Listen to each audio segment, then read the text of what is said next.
하나님 말씀 로마서 4장 4절로 8절 말씀 보시겠습니다.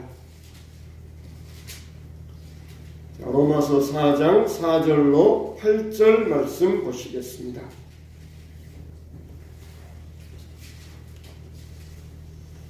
자, 다같이 한 목소리로 시작. 일하는 자에게는 그 삭시 은혜로 여겨지지 아니하고 보수로 여겨지거니와 이를 아니할지라도 경건하지 아니한 자를 의롭다 하시는 이를 믿는 자에게는 그의 믿음을 의로 여기시나니 이런 것이 없이 하나님께 의로 여기심을 받는 사람의 복에 대하여 다윗이 말한 바 불법이 사함을 받고 죄가 가리워짐을 받는 사람들은 복이 있고 주께서 그 죄를 인정하지 아니하실 사람은 복이 있도다 함과 같으니라. 아멘.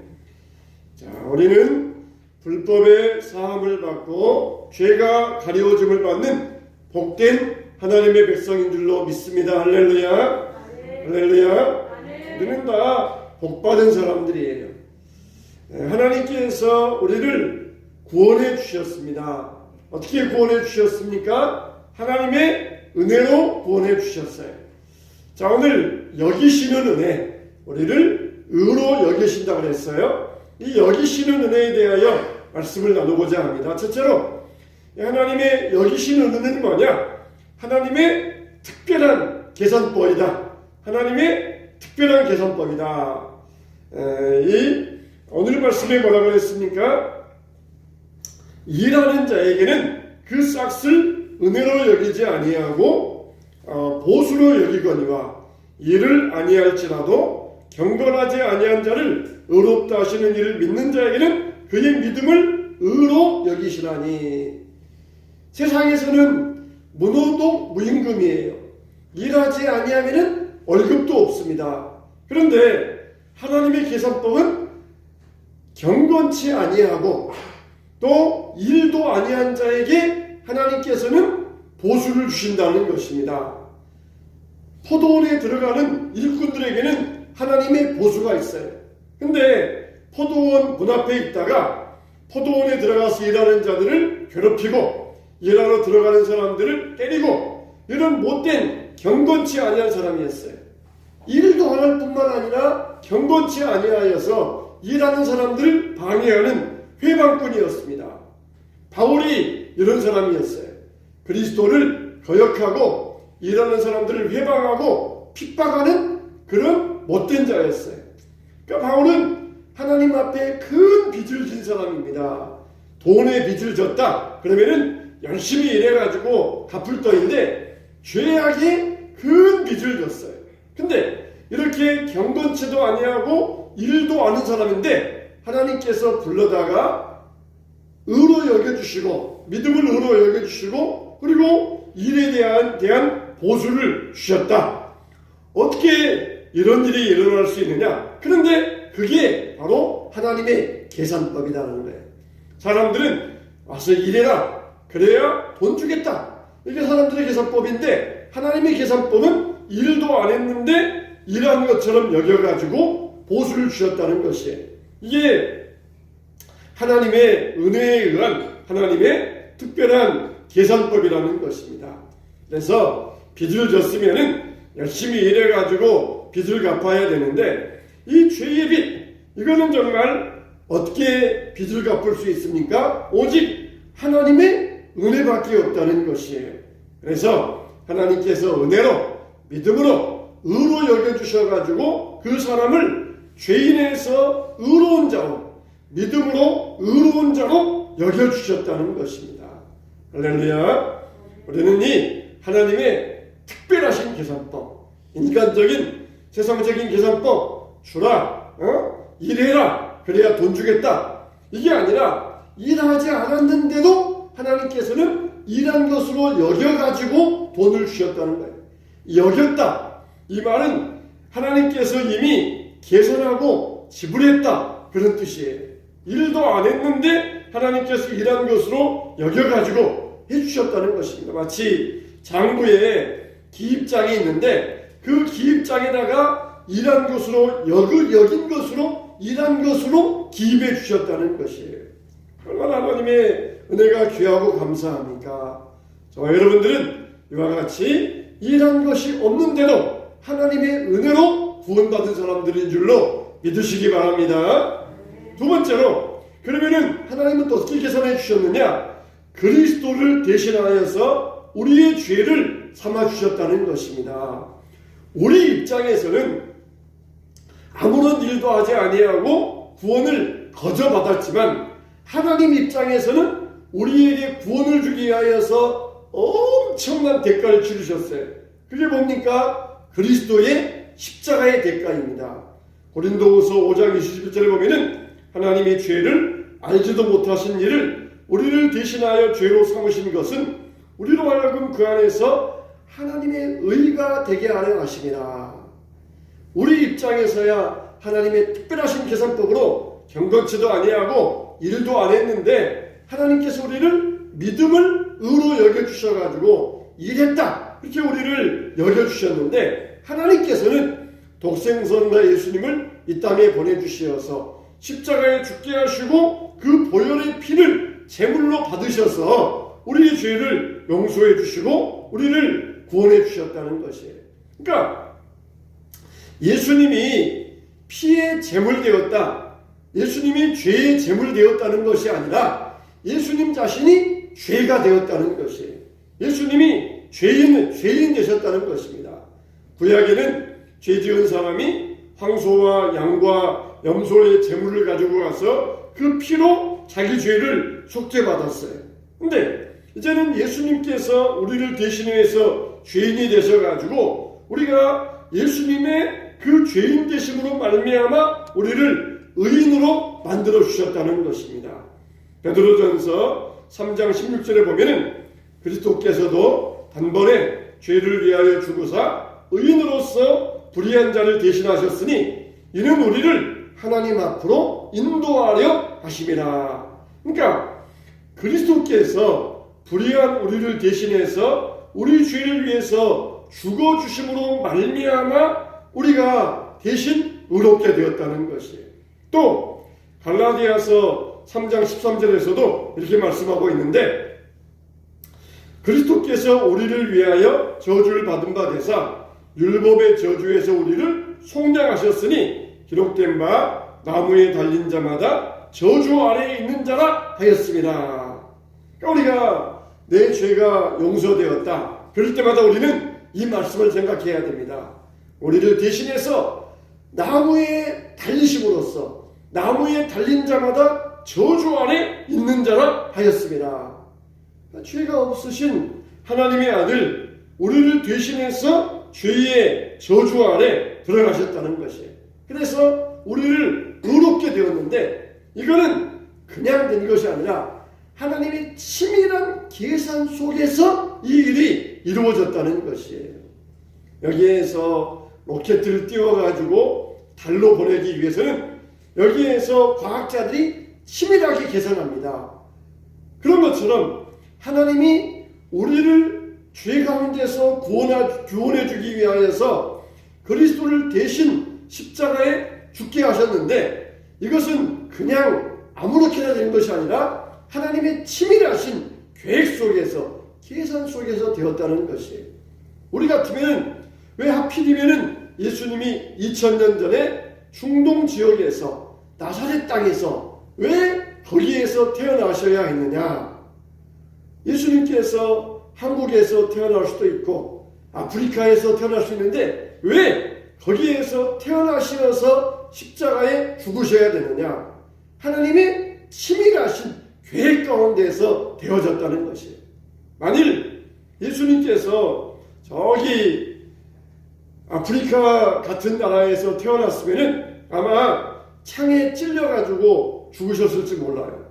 또 예수님이 우리나라에 태어나셨더라면 아마 참수형을 당하셨을지 몰라요. 그러면은 율법의 요구가 이루어지지 않습니다. 나무에 달린 자마다 저주 아래 있습니다. 나무에 달려서 우리의 저주를 대신 받아야 되는데 우리나라에서 태어나셔가지고 참수형 당하셨으면 나무에 달릴 수가 없어요. 그러니까 이 하나님은 치밀하게 계획하시고 계산하셔가지고 예수님을 정확하게 태어나게 하시고 십자가에서 죽게 하여 주셨다는 것입니다. 이렇게 예수님께서 십자가에 달려 죽으심으로써 우리의 의가 되셨어요. 예수님은 누구이십니까? 하나님의 아들이십니다. 예수님께서 십자가에 죽으실 때에도 여전히 하나님의 아들이셨습니다. 그런데 예수님께서 마지막 십자가에서 숨을 거둔 그 순간, 예수님은 그 순간만은 모든 인류의 죄를 대신 담당하셔가지고 그 순간만은 하나님께서 보실 때 살인자요, 모독자요, 간음자요, 강도의 모습으로 그렇게 예수님은 십자가에 죽으시는 그 순간만은 하나님께서 모든 인류의 죄를 담당시키기 위하여서 그 순간만은 죄인 되게 하셨어요. 그래서 여전히 하나님의 아들로서 십자가에 죽으셨지만, 그러나 그 순간 인류의 모든 죄를 담당하는 그 순간만은 예수님은 인간의 자리에서 우리를 대신하여 죽으셔야만 했던 것입니다. 그러니까 모든 인류의 저주, 우리가 받아서 대신 져야 될 하나님의 심판과 죄의 형벌들을 예수님이 다 담당하시고 십자가에서 아버지여 아버지여 어찌하여 나를 버리셨나이까 그러시면서 죄의 형벌을 감당하셨다는 것이, 어떻게? 우리가 져야 될 죄의 형벌, 우리가 받아야 될 하나님의 심판을 그 순간, 모든 죄와 저주를 그 순간 다 예수님께 쏟아 부으시고 예수님을 십자가에서 죽게 하셨던 것이, 하나님의 계산 방식은 바로 이런 것입니다. 일을 아니할지라도 일한 것처럼 여겨주시고, 또 그리고 예수 그리스도를 십자가의 저주를 담당하게 하시려고 치밀하게 계산하시어서 예수님을 십자가에서 죽게 하셨던 것이, 그래서 우리를 의롭다 하시고 그리고 우리를 새로운 사람으로 만들어 주셨어요. 예수님께서 십자가에 죽지 아니하셨더라면 아마 많은 사람들이 논쟁하고 있을 것이에요. 어떻게 나무에 달린 자가 저주 아래 있는 자라 그랬는데 십자가에 달리지도 않았는데 저주를 감당할 수 있느냐? 그러면서 예수님이 우리의 메시아다 아니다, 그러면서 아마 지금까지 논쟁했을 것이에요. 그러나 더 이상 그것에 대해서는 이론의 여지가 없습니다. 예수님이 정확하게 나무에 달려 죽으심으로써, 십자가에 죽으심으로써 죄를 담당하셨던 것이, 그러니까 그 당시에 유대 제사장들과 서두개인들은 얼마든지 자기들의 법이 있어요. 자기들의 법을 가지고 예수님을 돌로 쳐서 죽일 수도 있었습니다. 그런데 돌로 쳐서 죽이면은 저주를 받는 자가 못 되거든요.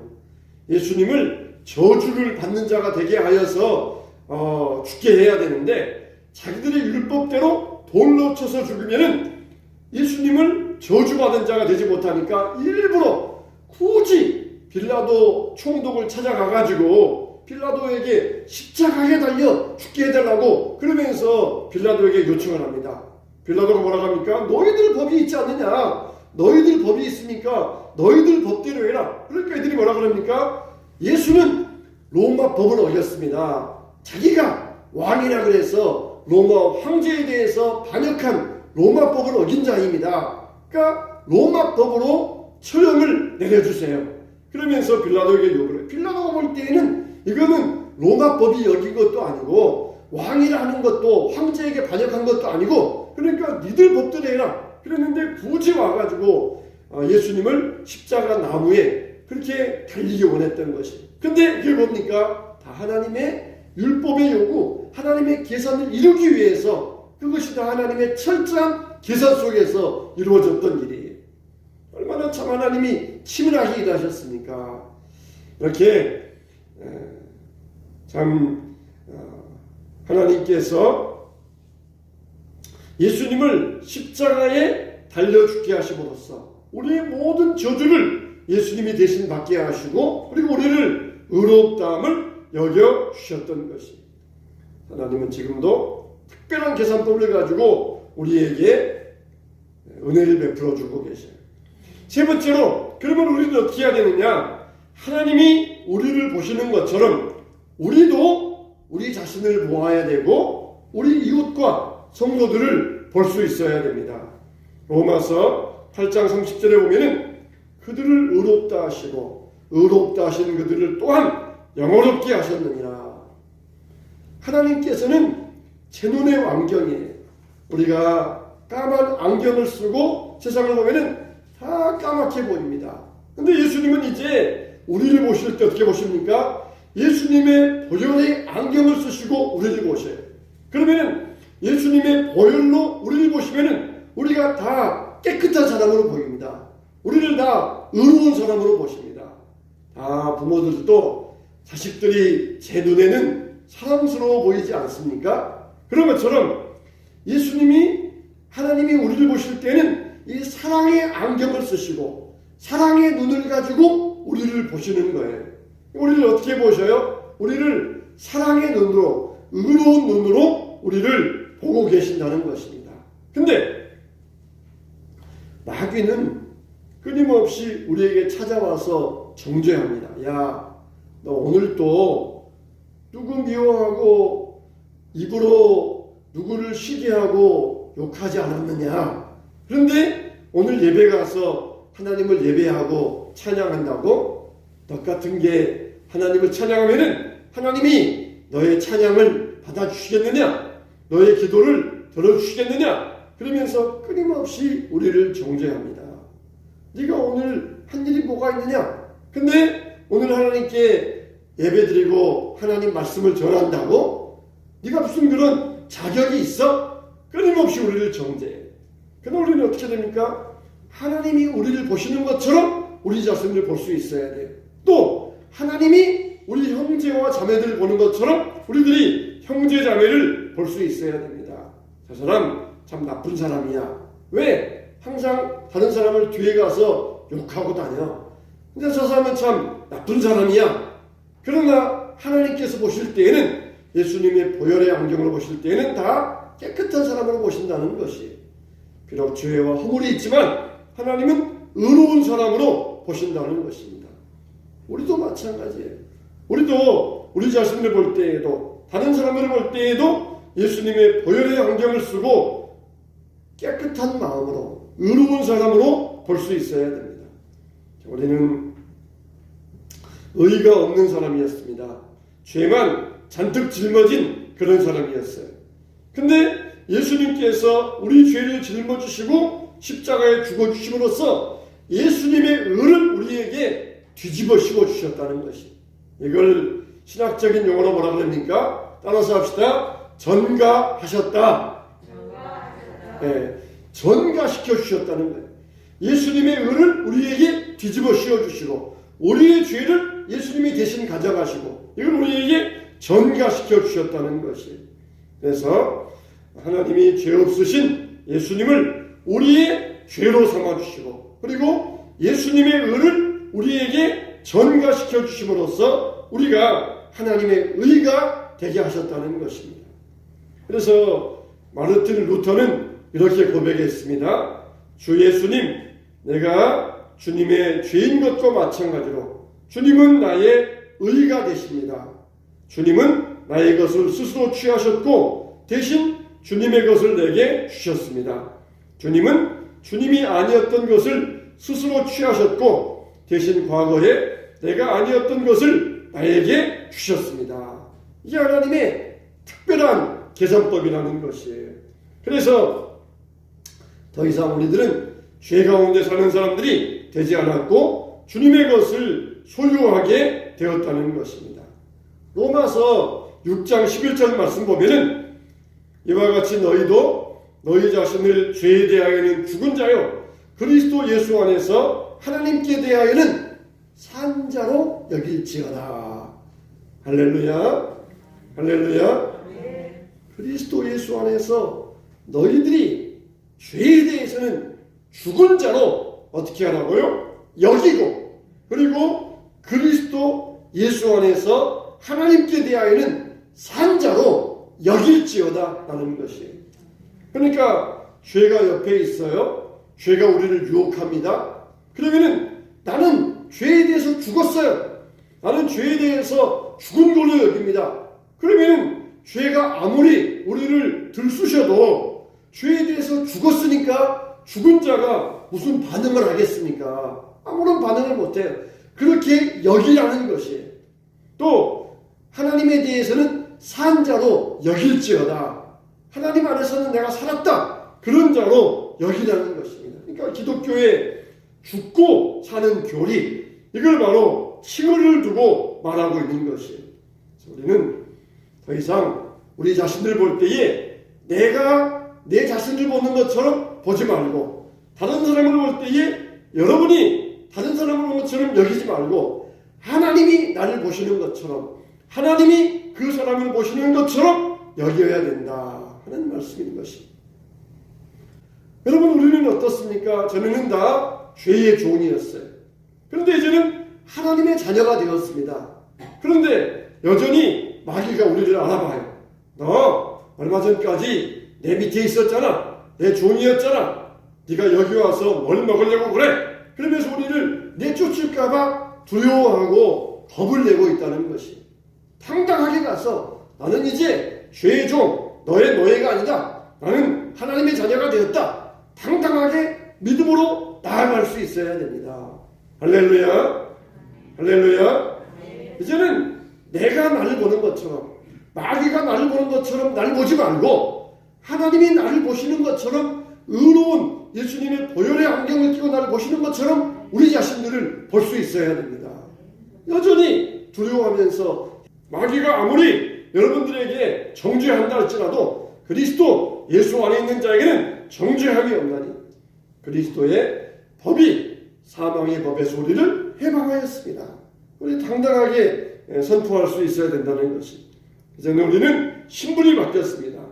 하나님이 우리를 의롭게 보시는 자리로 우리가 의로운 자리로 나아갔어요. 겁내지 말고 자기를 정죄하면서 우려하지 말아요. 이거는 잘못 믿고 있는 것입니다. 내가 실수하고 부족함이 있다 할지라도 나를 비관적으로 보지 말고 하나님의 관점을 가지고 볼 수 있어야 돼요. 이제는 내가 그리스도의 의를 덧입게 되었어요. 오늘 말씀에도 뭐라 그랬습니까? 로마서 4장 6절로 8절 말씀에 일한 것이 없이 하나님께 의로 여기심을 받는 사람의 복에 대하여 다윗이 말한 바, 불법이 사함을 받고 죄가 가리워짐을 받는 사람들은 복이 있고 주께서 그 죄를 인정하지 않은 사람은 복이 있도다 함과 같으니라. 그러니까 이런 행복을 당당하게 누릴 수 있어야 돼요. 여러분은 얼마든지 그런 충분한 자격이 있습니다. 이제는 호텔 청소 노동자가 아니에요. 당당하게 호텔의 손님으로서 당당하게 들어갈 수가 있습니다. 그리스도 예수 안에 있는 자에게는 결코 정죄함이 없다고 그랬어요. 이게 뭡니까? 다 무엇으로 되었다는 것입니까? 다 하나님의 은혜로 되었다는 것이. 이것은 우리가 하나님을 믿음으로 그 믿음을 의로 여겨주시는 하나님의 은혜로 되었다는 것이. 우리를 하나님의 은혜로, 의로운 자로 하나님이 우리를 여겨주신다는 것입니다. 그래도 나 자신을 의로운 자로 여길 수 있어야 돼요. 그리스도 예수에 대하여는 산자로 여길 수 있어야 됩니다. 우리가 날마다 하나님의 온전한 은총과 사랑을 누리게 될 것입니다. 할렐루야. 날마다 부어주시는 이 하나님의 은혜를 당당하게 누리는 저와 여러분 되시기를 주님의 이름으로 축원합니다. 축원합니다.